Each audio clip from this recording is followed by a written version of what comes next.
What kind of person storms into a dog park and demands silence from barking dogs? Karen Miller did exactly that on a crisp Saturday morning. Her heavy footsteps thudding across the dew-soaked grass of Riverside Dog Park. The air buzzed with the joyful chaos of dogs chasing balls, owners laughing, and the occasional bark echoing through the open field. Karen, her face twisted into a scowl, marched straight toward the heart of the park, her oversized purse swinging like a weapon. She didn't own a dog. She didn't even like them. Yet here she was, ready to unleash her wrath on a community that thrived on the simple joy of their pet's freedom. Her voice cut through the morning like a siren. "This noise is unacceptable," she bellowed, pointing a manicured finger at a golden retriever mid-bark. The dog's owner, Emily, a soft-spoken woman in her 30s, froze, her hand still clutching a tennis ball. Karen's tirade didn't stop. "I live 2 blocks away, and I can't even enjoy my coffee without this racket. You people need to control your animals, or I'll make sure this park gets shut down." The threat hung heavy, silencing the small crowd that had gathered. Emily's face flushed, but she didn't respond. Not yet. The other owners exchanged glances, their dogs sensing the tension and pulling at their leashes. Karen's audacity wasn't just a complaint, it was a declaration of war. Riverside Dog Park wasn't just a patch of grass. It was a sanctuary. For Emily, it was where she found solace after long shifts as a nurse. For Javier, a single dad, it was where he bonded with his daughter, Sophia, over their terrier, Max. For Sarah, a retiree, it was her daily dose of community. Karen's words weren't just an attack on barking, they were an attack on their way of life. Emily stepped forward, her voice steady but sharp. "This is a dog park, ma'am. Barking is what dogs do." Karen's eyes narrowed, her lips curling into a smirk. "Then maybe this park shouldn't exist," she snapped, pulling out her phone to record the scene. "I'll take this to the city council. You'll see." The crowd murmured, a mix of disbelief and anger. Javier, usually quiet, clenched his fists. Sarah whispered to another owner, "Who does she think she is?" The tension crackled like static before a storm. Karen's recording wasn't just a threat, it was ammunition. She stormed off, leaving the park in a stunned silence. But the seeds of rebellion were already sprouting. Emily, Javier, and Sarah didn't know it yet, but they were about to turn Karen's complaint into her undoing. That evening, Emily sat at her kitchen table, her laptop open to the Riverside Dog Owners Group chat. Her fingers hovered over the keyboard, replaying Karen's words in her mind. She typed, "We can't let her shut down our park." Messages flooded in support. Outrage. Ideas. Javier suggested they organize. Sarah proposed a petition. By midnight, a plan was forming. They'd fight fire with fire.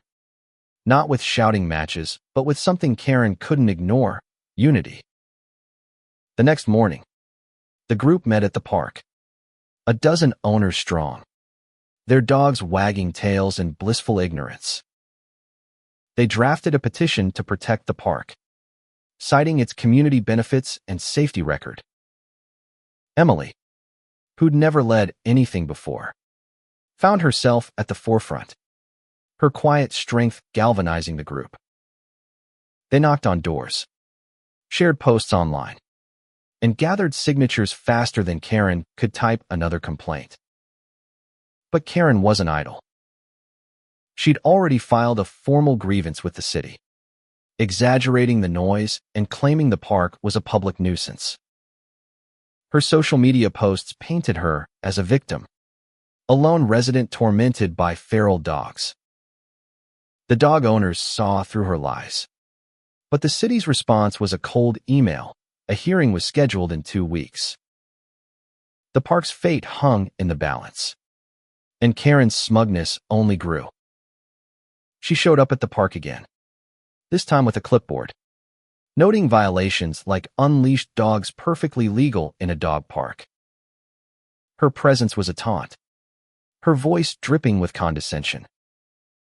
"You'll thank me when this place is quiet," she said to Javier, who bit back a retort for Sophia's sake. The owners' resolve hardened. They weren't just fighting for a park, they were fighting for their right to exist without someone like Karen dictating their joy. Then came the twist. A newcomer, Mike, joined the group. He was a lawyer who'd just moved to the neighborhood, and he had a bombshell. He'd overheard Karen bragging at a coffee shop about how she'd gotten another park shut down years ago in a different town. "She's done this before," Mike said, his voice low but firm. "She moves in, complains, and bullies until she gets her way." The revelation hit like a thunderclap. Karen wasn't just a grumpy neighbor, she was a serial complainer, a wrecking ball for community spaces. Emily's hands shook as she processed it. This wasn't just about their park anymore. It was about stopping Karen's reign of terror. Mike offered to dig into her past, and the group agreed. They had a weapon now, but they needed to wield it carefully. The hearing loomed, and the dog owners prepared for battle, unaware that Karen was about to escalate things in a way none of them expected. The dog owners group swelled to 30 strong, their petition now boasting over 500 signatures. Emily, Javier, and Sarah worked tirelessly, their days filled with strategy sessions and their nights with worry. Karen's complaint had lit a fire under them, but her next move poured gasoline on it. She showed up at the park with a local news crew, her face a mask of feigned distress as she pointed at romping dogs and spun a tale of sleepless nights and dangerous animals. The segment aired that evening, painting the dog owners as reckless and the park as a chaotic nuisance. Comments online exploded, some siding with Karen, others calling her out. Emily watched the broadcast, her stomach churning. "She's turning us into villains," she whispered to Javier, who nodded grimly. Mike, the lawyer, was already on the case, digging through public records. He found what they needed. Karen had a history of frivolous complaints across 3 states' parks, playgrounds, even a community garden, all shut down after her relentless campaigns. He also uncovered a restraining order from a former neighbor who'd accused her of harassment. "She's a bully with a playbook," Mike said, handing Emily a stack of documents. The group decided to use this at the hearing, but they needed more than dirt, they needed to prove the park's value. Sarah organized a Pause in the Park event to showcase the community spirit, inviting families, kids, and even a local vet to talk about the benefits of dog parks. The event was a hit, with laughter, wagging tails, and a sense of togetherness Karen couldn't touch. But she tried. Halfway through, she arrived, uninvited, her voice booming over the crowd. "This is a disgrace," she shouted, shoving her phone in people's faces to record. "You're all breaking the law." Javier stepped in, his voice calm but firm. "You're trespassing on our event. Karen, leave." The crowd cheered, but Karen didn't budge. Instead, she tripped over a leash, falling dramatically and claiming an injury. The twist deepened. She filed a lawsuit against the dog owners group, alleging assault and unsafe conditions. The news spread like wildfire, and the group's morale wavered. Emily felt the weight of it all: her job, her family, now this. But Javier's daughter, Sophia, tugged at her sleeve, holding up a drawing of Max with the words, "Save our park." It was a gut punch of hope. Emily rallied the group, reminding them what was at stake. They hired Mike to represent them, pooling their savings for his fees. He filed a counterclaim, citing Karen's history of harassment and her attempt to manipulate the narrative. The hearing was now a legal battlefield. The day of the hearing arrived, a gray morning that mirrored the tension in the air. The City Hall meeting room was packed, dog owners standing shoulder to shoulder, their petition now at 1,000 signatures. Karen sat at the front, her lawyer by her side, her smirk infuriatingly confident. The counsel listened as she presented her case, her voice dripping with fake tears as she described sleepless nights and fear for her safety. Emily's heart pounded as she took the stand, her voice steady despite her nerves.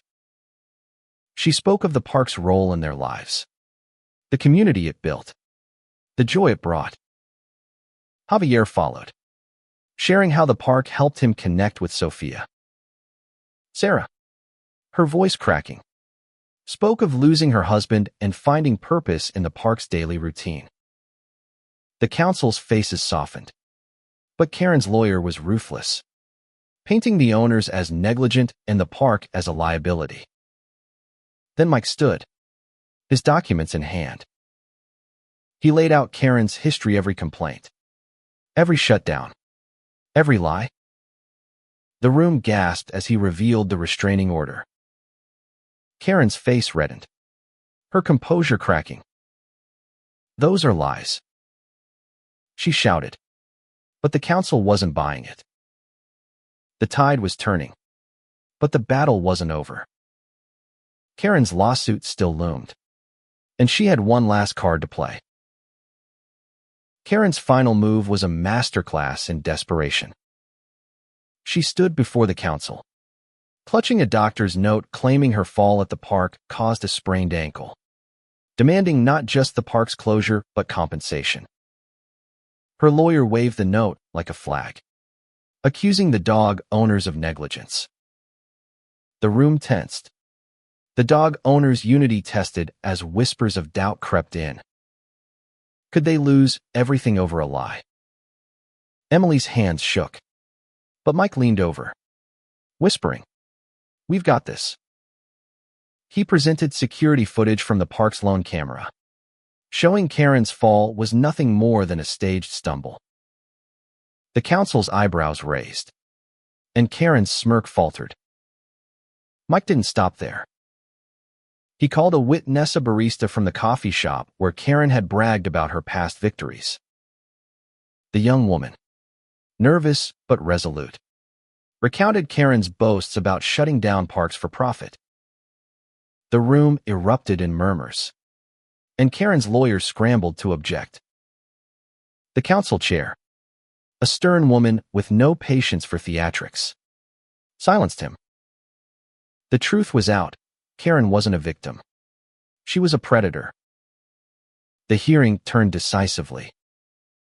The council rejected Karen's complaint, citing her lack of credibility and the park's overwhelming community support. But the dog owners weren't done. They pushed for a formal ban on Karen attending park events, citing her disruptive behavior and false claims. The council agreed, issuing a rare public reprimand. Karen's lawsuit collapsed days later when her lawyer, sensing defeat, withdrew. The park was safe, but the victory was bittersweet. Emily, Javier, and Sarah stood in the park the next morning, watching their dogs play, the weight of the fight lingering. They'd lost time, money, and sleep, But they'd gained something deeper, a bond forged in defiance. The twist of Karen's history had been their ace. But it was their unity that won the day. Emily looked at Sophia, giggling as Max chased a ball, and felt a warmth she hadn't known she needed. The park wasn't just grass and fence, it was a testament to what people could do when they stood together. Months later, Riverside Dog Park thrived, its events bigger than ever. A new sign stood at the entrance, dedicated to the community that saved it.